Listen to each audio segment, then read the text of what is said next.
दोस्तों, देवानंद भारतीय फिल्म जगत का एक ऐसा दमकता सितारा जिसने रुपहले पर्दे पर अपनी उपस्थिति से दशकों तक दर्शकों को अपना दीवाना बनाए रखा। देवानंद का नाम लेते ही जिस फिल्म का नाम सबसे पहले याद आता है वो फिल्म है गाइड। देवानंद का अभिनय, गीत, फिल्मांकन और कहानी में परोक्ष रूप से चलने वाला दर्शन फिल्म को एक नई ऊंचाई पर ले जाता है। 26 दिसंबर को देवानंद के जन्म शताब्दी वर्षगांठ पर इस फिल्म के जरिए उनके संघर्षशील व्यक्तित्व से आइए हम परिचित होते हैं। आज हम बात करेंगे कि कैसे देवानंद साहब ने क्लासिक फिल्म गाइड को बनाया और किन किन दुश्वारियों का, किन किन मुश्किलों का उनको सामना करना पड़ा, फिर भी देवानंद जी का जुनून कायम रहा और उन्होंने अपने दर्शकों को एक कल्ट फिल्म दी। देवानंद की क्लासिक और कल्ट फिल्म है गाइड। इसे दुनिया भर में मान सम्मान मिला, लेकिन इसके बनने और प्रदर्शित होने तक संघर्ष की एक लंबी और दिलचस्प कहानी है। 1962 में बर्लिन फिल्म फेस्टिवल में देवानंद की फिल्म हम दोनों का प्रदर्शन हुआ था, पर उनके मन के किसी कोने में अमेरिकी निर्देशक के साथ काम करने की इच्छा तो जरूर थी। बर्लिन की भेंट में फिर से वही बात उठी। देवानंद को आर के नारायण के उपन्यास गाइड के बारे में पता चला था। वो उसको लेकर अमेरिका पहुंचे, पर्ल एस बक से मिले, चर्चा हुई। इस उपन्यास पर फिल्म बनने का तय हुआ। टेड डेनियल्स की पर्ल की कंपनी और देवानंद की फिल्म कंपनी नवकेतन के साथ हिंदी और अंग्रेजी में एक साथ फिल्म बनाने का करार हुआ। अंग्रेजी फिल्म को डेनियल्स की निर्देशित कर रहे थे, जिसकी पटकथा पर्ल एस बक ने लिखी थी। फिल्म का काम शुरू हुआ। डेनियल्स की अपनी टीम के साथ भारत आ गए। कास्टिंग और हिंदी फिल्म के निर्देशक को तय करना था। टेड ने नायिका के तौर पर लीला नायडू को पसंद किया क्योंकि वो अच्छी अंग्रेजी बोलती थी। देवानंद वैजयंती माला को लेना चाहते थे क्योंकि फिल्म की नायिका डांसर थी, लेकिन टेड का तर्क था कि वैजयंती माला जरा मोटी दिखती हैं और अमेरिका के दर्शक उनको बिल्कुल भी पसंद नहीं करेंगे। वो इसके लिए भी तैयार थे कि फिल्म में कोई डांस ना हो। वो ये चाहते थे कि डांस हो ना हो, चाहे ना हो, कुछ फर्क नहीं पड़ता, और अखबार में छपी खबरों से नायिका को डांसर का पता चल जाए, बस ऐसे सीन रख देंगे।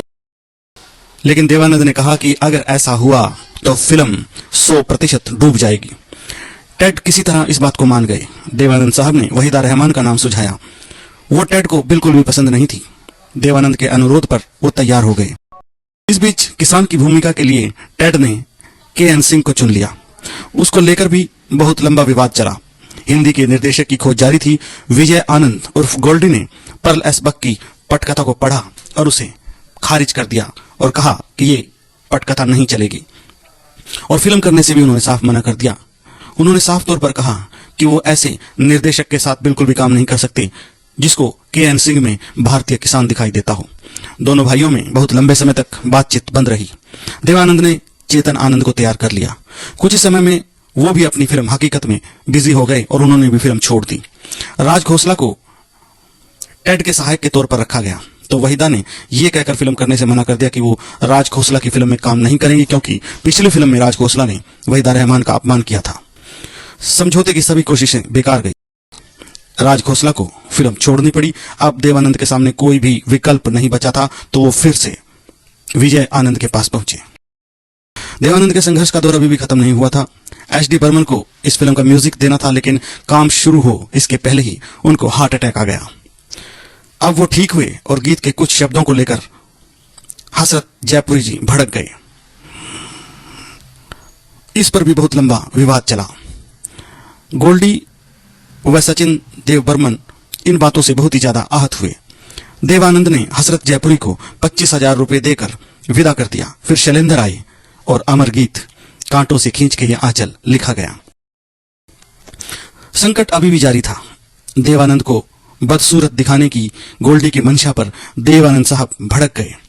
विजय आनंद जी कहते थे कि एक गाइड को बहुत सुंदर दिखाई नहीं देना चाहिए और उसकी शक्ल को थोड़ा सा काला दिखाना था, लेकिन देवानंद ये बात सुनकर बहुत ही ज्यादा भड़क गए और गोल्डी से एक बार फिर नाराज हो गए और उन पर अपना कैरियर बर्बाद करने के आरोप भी देवानंद साहब ने लगाए। फिल्म के कैमरामैन ने गोल्डी को समझाने का बहुत प्रयास किया, लेकिन वो अड़े रहे। आखिरकार देवानंद साहब झुक गए। याद करिए गाइड फिल्म का आखिरी सीन जिसमें राजू की दाढ़ी बड़ी हुई है और वो तपस्वी का और वो एक तपस्वी दिखाई दे रहे हैं। राम राम करके यह फिल्म पूरी हुई। अब दूसरी आफत खड़ी थी।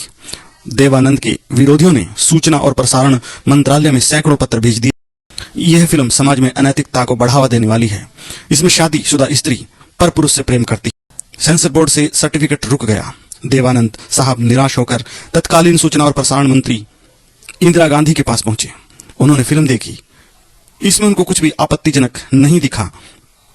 तब जाकर फिल्म को सर्टिफिकेट मिला। यह फिल्म जबरदस्त सफल हुई और सफलता के सारे रिकॉर्ड तोड़ते हुए एक कल्ट साबित हुई।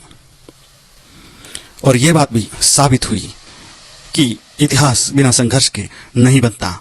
और इन तमाम संघर्षों को करते हुए देवानंद साहब ने गाइड फिल्म को पूरा किया। वहाँ कौन है तेरा। प्यारे दर्शकों, आइए बात करते हैं देवानंद साहब के जीवन से जुड़ी एक और रोचक घटना की। देवानंद साहब अपने युवावस्था में अपनी बीमार मां के लिए दवा लेने के लिए गुरदासपुर स्थित अपने घर से अमृतसर गए थे। यात्रा के दौरान अपनी प्यास बुझाने के लिए उन्होंने स्वर्ण मंदिर के पास एक दुकान से एक गिलास गन्ने का रस पिया। जब जूस बेचने वाले ने देवानंद साहब को ध्यान से देखा तो उन्होंने कहा कि उनके माथे पर सूरज है जो उनकी महानता को दर्शाता है।